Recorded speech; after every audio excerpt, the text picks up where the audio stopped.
Welcome back to another technical deep dive here in the debug zone. Today we're tackling a big question and breaking it down with insights from other users. Hopefully this clears up some misconceptions and helps you get the answer you need. So buckle up, stay a little curious, and let's jump right in.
And that's a wrap.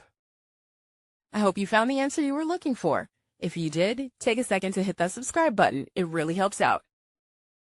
And let me know in the comments which solution worked best for you.